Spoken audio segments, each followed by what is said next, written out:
ನಾನು ಭೇಟಿ ಮಾಡಿದ್ದೀನಿ.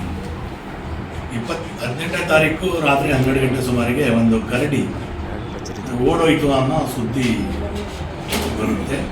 ಅದು 20ನೇ ತಾರೀಕು ವೈರಲ್ ಆಗುತ್ತೆ. ಅದನ್ನು ಪರಿಶೀಲನೆ ಮಾಡಿ ನೋಡಿದಾಗ 20ನೇ ತಾರೀಕು ಮಧ್ಯಾಹ್ನ 2 ಗಂಟೆಗೆ ನಮ್ಮ ಸಿಬ್ಬಂದಿಗಳೆಲ್ಲ KSRTC ಬಸ್ ಸ್ಟ್ಯಾಂಡು, ಅದರ ಮುಂದ್ಗಡೆ ಇರ್ತಕ್ಕಂಥ ಮಹಾದೇವಿ ರಸ್ತೆ ಕಡೆ, ಅಲ್ಲಿಂದ ಮುಂದೆ ಮತ್ತೆ ನಮ್ಮ ಈ ರಾಘವೇಂದ್ರ ಕಲ್ಯಾಣ ಮಂಟಪ ಅದರ ಹಿಂಬದಿ, ಆಮೇಲೆ ರಾಮಕೃಷ್ಣ ಟಾಕೀಸ್ ಮುಂಭಾಗ, ಈ ಇಂಜೇನಟ್ಟಿ, ಅದ್ರ ಮೂಲಕ ರೈಲ್ವೆ ನಿಲ್ದಾಣದ ಕಡೆ ಆ ಸುತ್ತಮುತ್ತ ಅಲ್ಲೆಲ್ಲ ಕೂಡ ನಮ್ಮ ಸಿಬ್ಬಂದಿಗಳು ಕೂಂಬಿಂಗ್ ಮಾಡ್ತಾರೆ ಸಾರ್ವಜನಿಕರ ಜೊತೆಗೇನೆ. ಆದರೆ ಎಲ್ಲೂ ಕೂಡ ಕರಡಿ ಕಂಡು ಬರೋದಿಲ್ಲ, ಕರಡಿ ಪತ್ತೆ ಆಗಲ್ಲ. ಆದರೆ 18ನೇ ತಾರೀಕು ಅದು ರಾತ್ರಿ ಸುಮಾರು 12 ಗಂಟೆ ಸುಮಾರಿಗೆ ಅದು ಹಾದೋಗಿರುವಂಥದ್ದು ದೃಶ್ಯಾವಳಿ ನಮಗೆ ಕಂಡು ಬರ್ತದೆ. ಇದರ ಆಧಾರದ ಮೇಲೆ ನಾವು ಎಲ್ಲ ಪರಿಶೀಲನೆ ಮಾಡಿದಾಗ ಅದು ಕಾಣದೇ ಇದ್ದಾಗ ನಮಗೊಂದು ಕನ್ಫರ್ಮ್ ಆಗ್ತದೆ, ಇದು ಊರಿನಲ್ಲಿ ಇಲ್ಲ. ಇಲ್ಲೇ ಹತ್ತಿರದಲ್ಲಿ ಒಂದು 5 ಕಿಲೋಮೀಟರ್ ಒಳಗಡೆ ಸೋಮಗುದ್ದು ಅಂತ ಅರಣ್ಯ ಇದೆ. ಹಾಗಾಗಿ ಕರಡಿ ಜಾಡನ್ನು ಅದು ಏನಂತೀವಿ ನಾವು ಕಾರಿಡಾರ್ ಅಂತೀವಿ.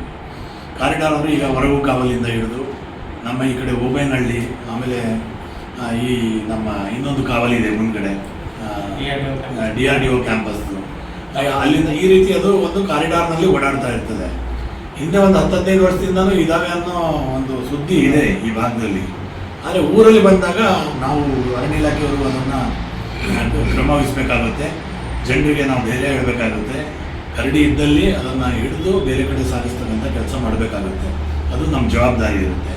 ಆ ನಿಟ್ಟಿನಲ್ಲಿ ಇವತ್ತು ನಮಗೆ ಸಿಕ್ಕಿರೋ ಮಾಹಿತಿ ಏನಂದರೆ, ತಳಕು ಭಾಗ ಏನಿದೆ, ತಳಕಿನಿಂದ ಆ ಕಡೆ ಉಳ್ಳಾರ್ತಿ ಕಡೆ ಏನೋ ಕಾವಲಿದೆ, ಆ ಭಾಗಕ್ಕೆ ಚಲಿಸಿದೆ ಅಂತೇಳಿ ನಮಗೆ ಹೆಜ್ಜೆ ಗುರುತುಗಳು ಕಂಡು ಬಂದಿದ್ದಾವೆ.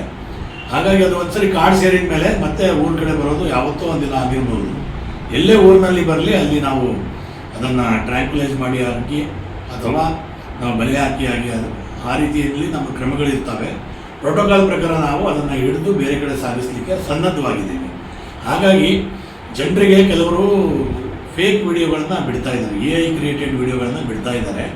ಕರಡಿ ಇಲ್ಲಿದೆ, ಈ ತೋಟದಲ್ಲಿದೆ, ಆ ತೋಟದಲ್ಲಿದೆ, ಈ ಥರ ನಡೆದಾಡ್ತಿದೆ ಅಂತೇಳಿ. ಅದನ್ನೆಲ್ಲ ನಂಬಾರ್ದು ಜನ. ಏನಾರು ಇದ್ದರೆ ಇಲಾಖೆ ನಂಬರ್ಗಳನ್ನೆಲ್ಲ ನಾವು ಕೊಡ್ತೀವಿ, ಜನರಿಗೆ ಪಬ್ಲಿಷ್ ಮಾಡ್ತೀವಿ, ಕರಪತ್ರ ಹಾಕ್ತೀವಿ, ಪ್ರಚಾರನೂ ಮಾಡ್ತೀವಿ. ಎಲ್ಲರ ಕಂಡು ಬಂದರೆ ನಮಗೆ ನೇರವಾಗಿ ಮಾಹಿತಿ ಕೊಡಲಿ, ನಾವು ಅದನ್ನು ಹಿಡಿದು ಬೇರೆ ಕಡೆ ಸಾಗಿಸುವಂಥದ್ದು ಮತ್ತು ಜನರಿಗೆ ತೊಂದರೆ ಆಗೋ ರೀತಿಯಲ್ಲಿ ನಾವು ಕರ್ತವ್ಯ ನಿರ್ವಹಿಸ್ತೀವಿ ಅಂತ ಭರವಸೆ ಕೊಡ್ತೀವಿ. ಸರ್, ಈಗ ಸಾರಿಗೆ ಬಸ್ ನಿಲ್ದಾಣ ಆದೋಗಿರೋದು ಫೇಕಾ ಅಥವಾ ನಿಜ ಸರ್? ಅಲ್ಲಿ ಆದೋಗಿರೋದು ಸಾರಿಗೆ ನಿಲ್ದಾಣದಲ್ಲಿ ಆದೋಗಿರೋದು ನಿಜ. ಆದರೆ ನಂತರದಲ್ಲಿ ಏನು ಕರಡಿ ಓಡಾಡಿದೆ ಅಂತ ತೋಟದ ಒಂದು ಸೀನ್ ಹಾಕಿ ಆ ತೋಟದಲ್ಲಿ ಕರಡಿ ಇದೆ ಅಂತ ಏನು ತೋರಿಸಿದ್ದಾರೆ, ಅದು ಯಾವುದೋ ಹಳೆ ಫೋಟೋ ಬೇರೆ ಕಡೆ ಮಾಡಿರುವಂಥದ್ದು, ಈ ಭಾಗದಲ್ಲ ಅದು. ಅದನ್ನು AI ಜನರೇಷನ್ ಮಾಡಿ ಕಳಿಸಿರುವಂಥದ್ದು.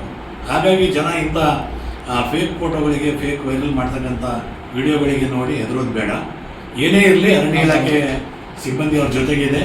ನಮ್ಮ ಜೊತೆ ಅವರು ನಮ್ಮ ಗಮನಕ್ಕೆ ತಂದರೆ, ಅರಣ್ಯ ಇಲಾಖೆಯ ಗಾರ್ಡು, ಫಾರೆಸ್ಟ್ರು, ರೇಂಜರು, ACF DCF ನಮ್ಮ ಗಮನಕ್ಕೆ ತಂದರೆ, ನಮ್ಮ ಗಮನಕ್ಕೆ ನಾವು ನೇರವಾಗಿ ಸಿಕ್ಕಿಲ್ಲ ಅಂತ ಹೇಳಿದ್ರೆ ಪೊಲೀಸ್ 112 ಮಾಡಿದರೂ ನಮಗೆ ಮಾಹಿತಿ ಕೊಡ್ತಾರೆ, ಇಂಥ ಕಡೆ ಹಿಂಗಾಗಿದೆ ನೋಡಿರಿ, ನೀವು ಇಲಾಖೆಯವರು ಕ್ರಮ ಕೈಗೊಳ್ಳಿ ಅಂತ.